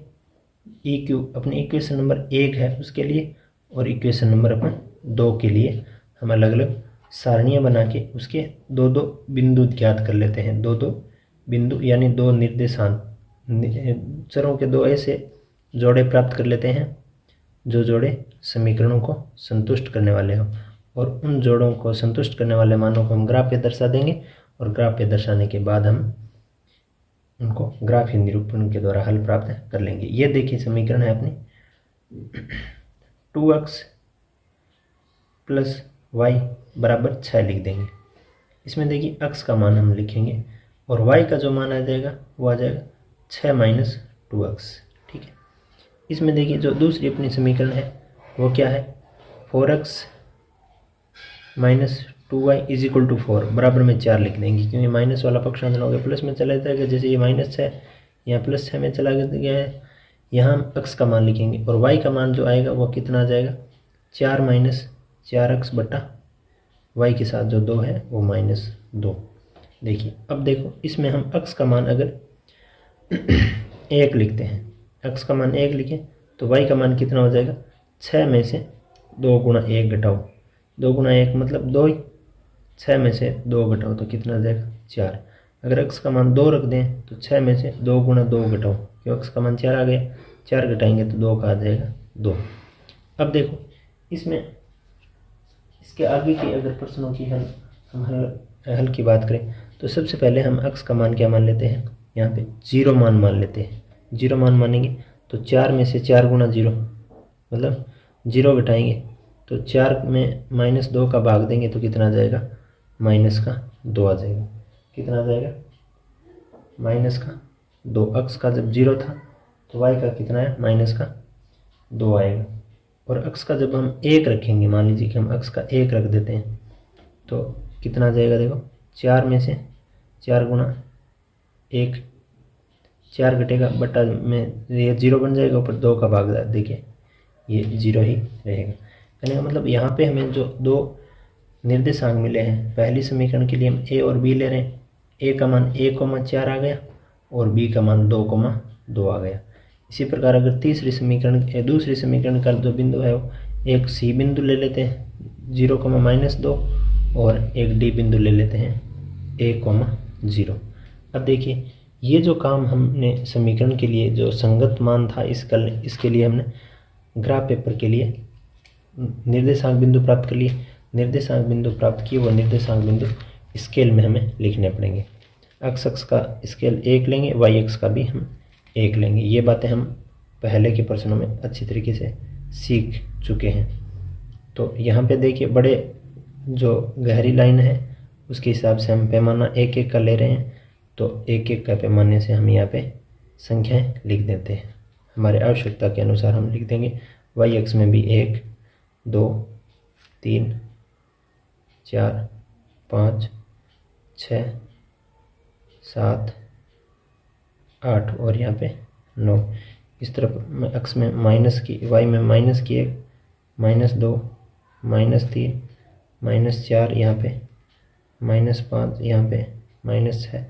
इस प्रकार से हम दोनों चारों तरफ माइनस वाली और प्लस वाली संख्या यहाँ पे हम दर्शा देंगे। -4 -5 आएगा यहाँ पे -6 आएगा। अब देखो अब क्या करना है, अब हम बिंदु फाइंड आउट करते हैं। पहला अपना जो बिंदु है 1,4 है, 1, y का 4, ये बिंदु है a बिंदु। फिर अपना दूसरा जो b बिंदु है वो 2,2 के लिए 2,2 ये बिंदु है। इन दोनों बिंदुओं को मिलाने से जो रेखा प्राप्त होगी वो रेखा अपनी पहली समीकरण के लिए ग्राफ का काम करेगी। यानी पहली समीकरण का जो एक प्रकार से ग्राफ हमें प्राप्त होने वाला है वो इन्हीं बिंदुओं से प्राप्त होने वाला है। तो यहाँ देखिए इन दोनों बिंदुओं को हमने यहाँ ऐसे मिला दिया सीधा। अब इन दोनों बिंदुओं को मिलाने के बाद हम क्या करेंगे, इस दूसरी समीकरण के बिंदु लेंगे 0,-2, x का 0 और y का -2, ये रहा 0,-2, ये c बिंदु हो गया और d बिंदु हो गया 1,0, तो ये 1,0 ये हो गया अपना d बिंदु। इन दोनों बिंदुओं को भी हम यहाँ पे ऐसे मिला देंगे। ऐसे मिलाने से देखिए ये जो प्रतिच्छेदित बिंदु आएगा, इस प्रतिच्छेदन बिंदु का जो निर्देशांक है वही इसका उत्तर होगा। यहाँ आप देखें, अब जो ग्राफ पेपर प्राप्त हुआ उसमें हम हल लिखेंगे। कैसे हल, आप चाहो तो यहाँ लिख सकते हो, अपने ग्राफ में जगह है तो यहाँ लिखिए, अन्यथा आप अपने ये प्लेन पेज पे लिखिए। कि ऐसे लिखेंगे कि इक्वेशन, या आप सीधा समीकरण लिख सकते हो। समीकरण 1 व समीकरण 2 के ग्राफ के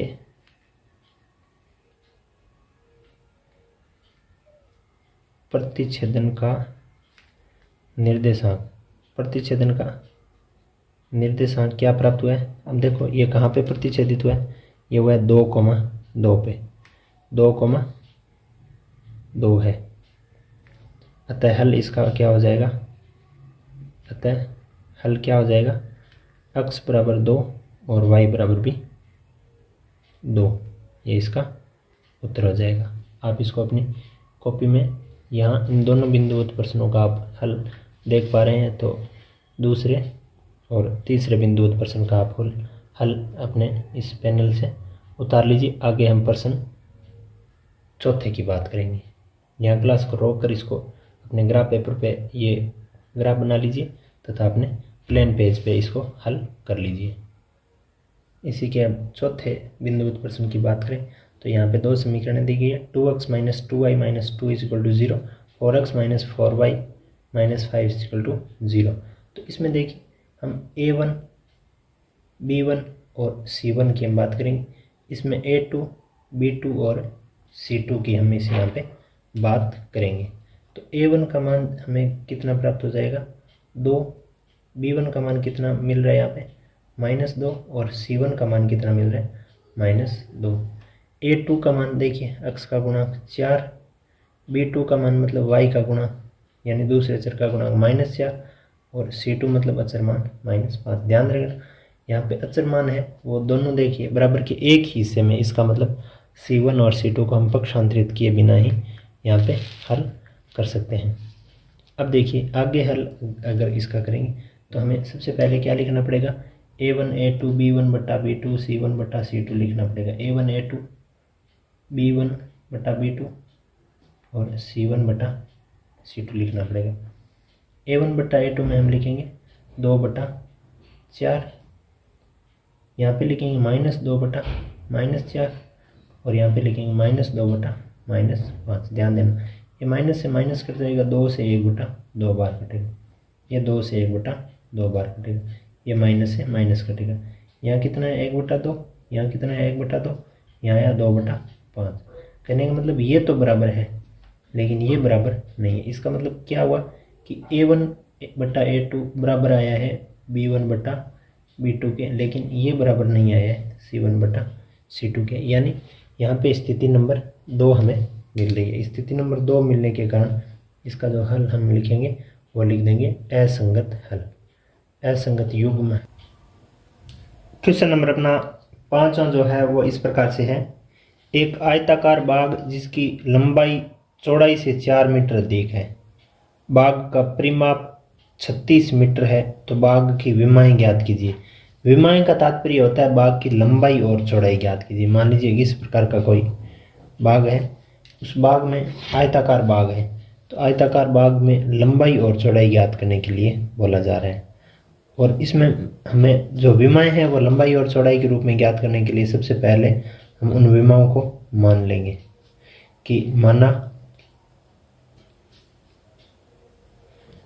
बाग की लंबाई या सीधी लंबाई लिख दो, वो बाग की लंबाई मानी जाएगी। लंबाई बराबर x मीटर तथा चौड़ाई बराबर y मीटर हम मान लेते हैं। अब देखिए प्रश्न में क्या दिया गया है। प्रश्न के अनुसार अगर हम बात करें प्रश्न अनुसार, तो इसमें दिया गया है कि जो लंबाई है ना, कि जो अक्ष है ना वो चौड़ाई से 4 मीटर अधिक है, मतलब y से 4 प्लस होने के बाद प्राप्त होता है। और परिमाप 36 मीटर है, इसका मतलब अक्ष प्लस y, अक्ष प्लस y का दुगुना जब हम करते हैं, अक्ष प्लस y का दुगुना, तो हमें कितना प्राप्त होता है 36 प्राप्त होता है।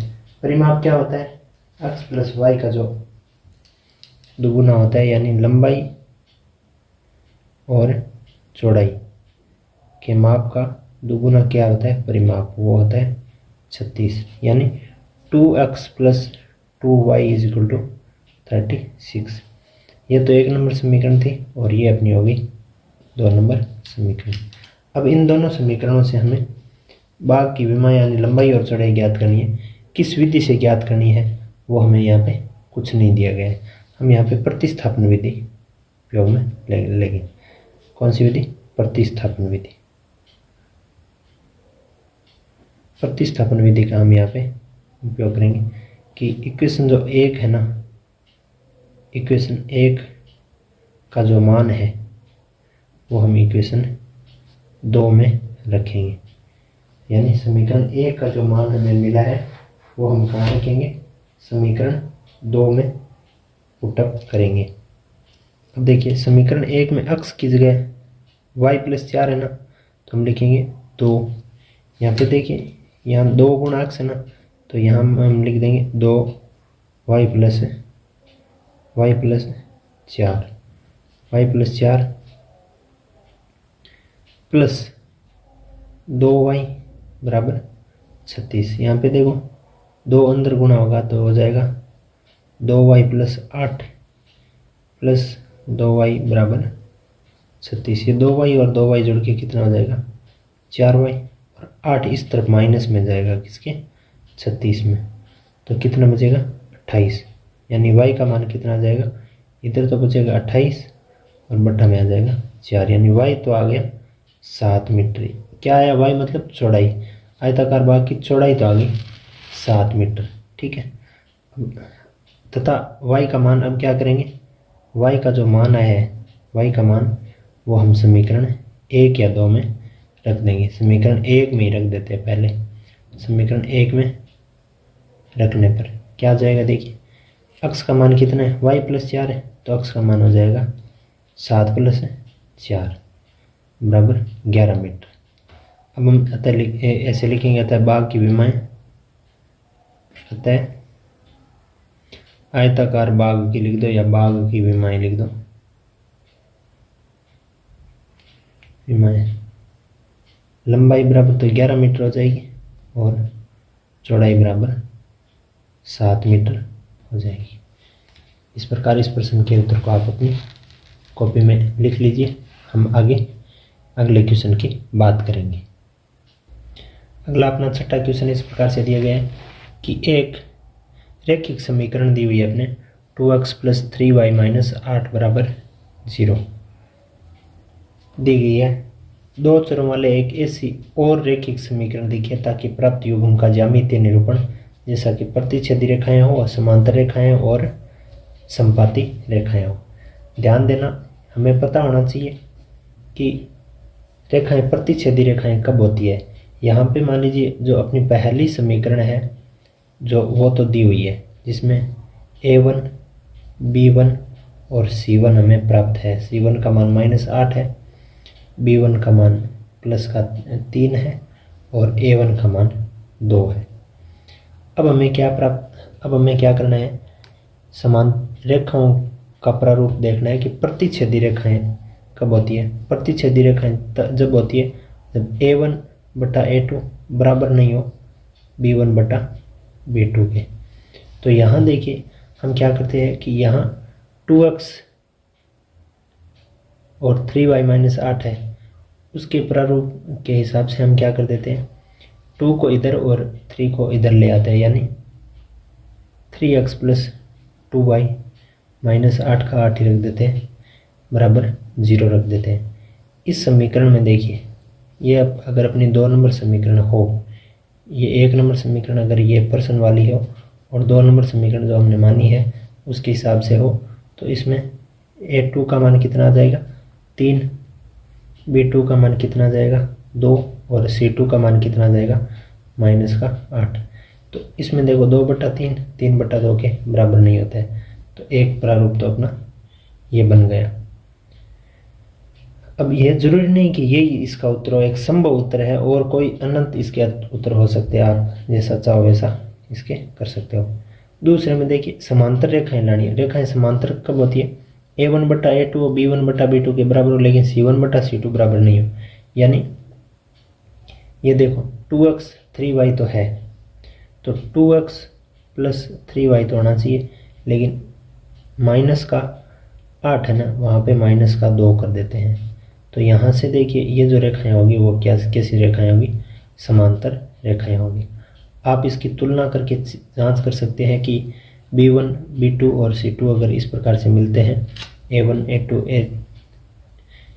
a1 b1 और c1 के साथ किस प्रकार का रिलेशन बनाएगी, ऐसा रिलेशन हमें प्राप्त होगा, संबंध प्राप्त होगा। अब अगर तीसरे में क्या पूछा गया, संपाती रेखाएं। संपाती रेखाएं देखिए किसी एक राशि से गुणा करके हम प्राप्त कर सकते हैं। जैसे इसको अगर हम 5 से गुणा कर देते हैं, 2 से गुणा कर देते हैं, 8 से गुणा कर देते हैं, तो इसकी गुणज जो समीकरण होती है वो समीकरण संपाती रेखाएं निर्मित करती है। जैसे इसमें अगर 5 से गुणा करके हम एक समीकरण बनाते हैं तो समीकरण क्या बन जाती है, 10x प्लस 15y माइनस 40 बराबर 0। ऐसे ज़रूरी नहीं कि ये समीकरण एक संभव उत्तर इसका ऐसे हो सकता है, जिसमें इसमें अगर हम a1/a2, b1/b2 और c1/c2 करेंगे तो जो प्राप्त होने वाली स्थिति है वो इस प्रकार की आएगी और इसका उत्तर कैसा ग्राफ बनेगा, संपाती ग्राफ बनेगा। चलिए इसको आप अपनी कॉपी में नोट कर लीजिए। हम आगे क्वेश्चन नंबर 7 की बात करेंगे। अगला अपना क्वेश्चन नंबर 7 इस प्रकार से दिया गया, समीकरणों x minus y plus 1 is equal to 0 और 3x plus 2y minus 12 is equal to 0 का ग्राफ खींचिए। x अक्ष और इन रेखाओं से बने त्रिभुज के शीर्षों के निर्देशांक ज्ञात कीजिए। देखिए इस प्रश्न को हल करने के लिए सबसे पहले हमें क्या करना होगा, इन समीकरणों के लिए एक सारणी बनानी होगी। प्रत्येक समीकरण के लिए सारणी बनाएगी और सारणी बना के हम निर्देशांक बिंदु ज्ञात करेंगे। निर्देशांक बिंदुओं को हम ग्राफ पेपर पे दर्शा के ग्राफ पेपर पे उन बिंदुओं को मिला के ग्राफ ज्ञात करेंगे। देखिए सबसे पहली जो अपनी समीकरण नंबर 1 है, x माइनस वाई प्लस 1 बराबर 0, इसके लिए हम यहाँ पे एक सारणी बना लेते हैं। अब सारणी में हम क्या लिखेंगे, सारणी में x और y के संबंधित मान लिखेंगे। अब इस समीकरण को अगर हम थोड़ा देखें तो इस समीकरण से x प्लस 1 बराबर y हमें नज़र आ रहे हैं, यानी x प्लस 1 बराबर y को इस तरफ भेज दिया, या हम ऐसे भी लिख सकते हैं कि y बराबर x प्लस 1। एक ही बात, इसमें x और y का मान हम लिखेंगे। तो x का मान अगर हम 1 लिखें तो y का मान इसमें कितना हो जाएगा, x प्लस 1 होता है तो 2 हो जाएगा। x का मान अगर हम 2 रखें तो y का मान कितना हो जाएगा, 3। यानी इस समीकरण के लिए हमें दो जो निर्देशांक बिंदु मिलेंगे उसमें एक को हम a नाम दे दें तो वो तो 1, 2 लिखना पड़ेगा। 1 और 2, और a को अगर हम b बिंदु दें तो इसका जो निर्देशांक बनेगा वो 2,3 बनेगा। ठीक इसी प्रकार आप चाहे तो यहाँ नीचे भी कर सकते हैं और चाहे तो यहाँ भी कर सकते हैं। अपनी दूसरी समीकरण है 3x plus 2y is equal to 12। ये माइनस वाली संख्या को हम आगे भेज देंगे और अब हम इसका बनाएंगे एक सारणिक रूप। सारणिक रूप में हम क्या लिखेंगे, सबसे पहले तो हम लिखेंगे x और बाद में लिखेंगे y। अब y का मान देखिए पक्षांतरण करने से क्या आता है, पहले तो ये 12 के माइनस में जाएगा 3x, ठीक है। फिर 3x, ये जो पूरा सिस्टम है इसके बट्टा में ये जो y का 2 है वो यहाँ पे इसके बट्टा में जाएगा। अब देखिए x का मान हम क्या माने, अगर हम 0 मान लेते हैं x का मान तो देखिए 12 माइनस 3 गुणा 0, 3 गुणा 0 0 ही होता है। 12 में से 0 घटा 0, 12 ही बचा, 2 का भाग देने से 6 आ जाएगा। फिर अगर हम यहाँ पे 1 मान माने तो यहाँ 9 आ जाएगा, 9 में से 2 का भाग पूरा नहीं जाएगा तो यहाँ हम x का मान 2 मानेंगे। 2 मानने से क्या होगा, 12 माइनस 3 गुणा 2 6 होता है ना, तो 12 माइनस 6 बचेगा, 2 का भाग लेंगे 3। यानी इस समीकरण के लिए हम C बिंदु लें तो एक तो 0, 6 के लिए दर्शाना पड़ेगा, एक अगर D बिंदु लें तो वो 2,3 के लिए दर्शाना पड़ेगा। ये काम आप अपनी फेयर कॉपी में इसको लॉन्ग करने के लिए कर भी सकते हैं कि माना x बराबर 0 तो y बराबर 6 प्राप्त हुआ, माना x बराबर 2 तो y बराबर 3 प्राप्त हुआ। अब हमें क्या करना है, अब हमें एक ग्राफ पेपर की आवश्यकता होगी। जैसा हम ग्राफ पेपर पे करते हैं, क्वेश्चनों को हल किया है, पीछे की क्वेश्चनों को हल किया है, वैसे ही इसमें भी हम ग्राफ पेपर एक काम में लेंगे। और ग्राफ पेपर पे सबसे पहला और इम्पोर्टेंट जो काम है वो है पैमाना लिखना।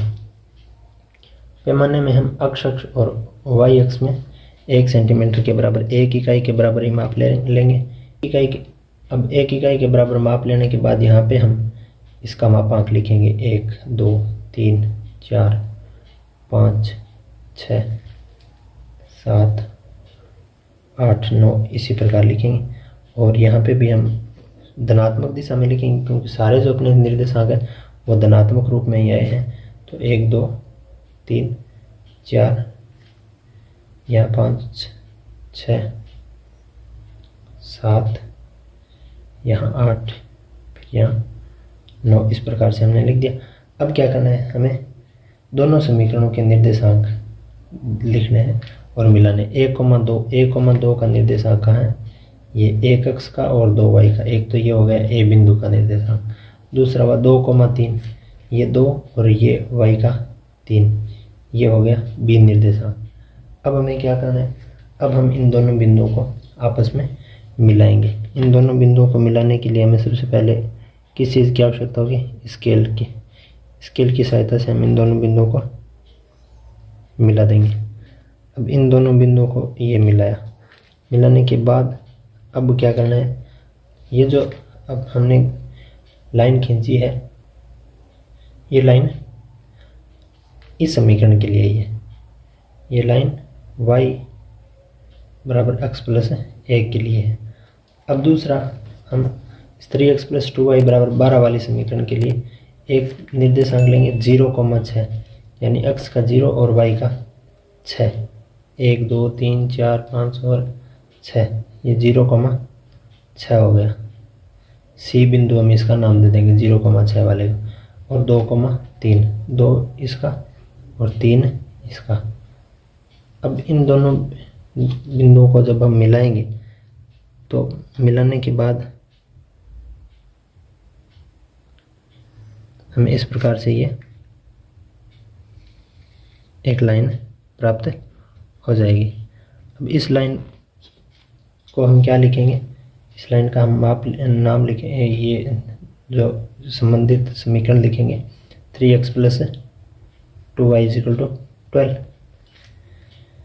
अब इसमें क्या कहा गया है कि x अक्ष तथा इसमें लिखा गया है कि x अक्ष तथा इन बिंदुओं से बने त्रिभुज के शीर्षों को ज्ञात कीजिए। इन बिंदुओं के x अक्ष के कौन से शीर्ष बने, एक तो ये है, एक ये है और एक ये है। यहाँ पे x अक्ष पे पहला जो निर्देशित बिंदु टच हो रहा है वो है x का -1, y का 0, -1, 0। दूसरा इसका देखिए, ऊपर वाला इस इन रेखाओं से क्या बन रहा है 2,3, 2,3। और तीसरा शीर्ष यहाँ पे मिल रहा है 5,0, 5,0। यानी ये तीनों निर्देशांक यहाँ पे इस बात का उत्तर हो गया कि x अक्ष तथा इन बिंदुओं से बने त्रिभुज के शीर्ष लिखिए। तो ऐसे लिख देंगे कि ये क्या है, हम यहाँ से भी इसको ऐसे लिख के बता सकते हैं कि x अक्ष तथा यहाँ से देख के लिखेंगे x अक्ष और रेखाओं से बने त्रिभुज के शीर्ष,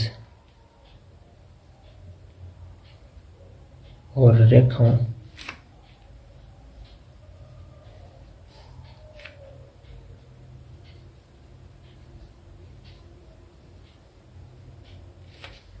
त्रिभुज के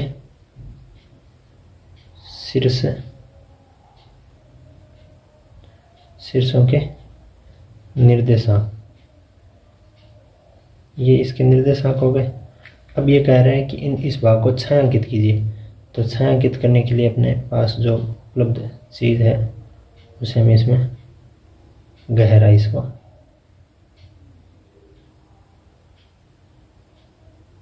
कर देंगे।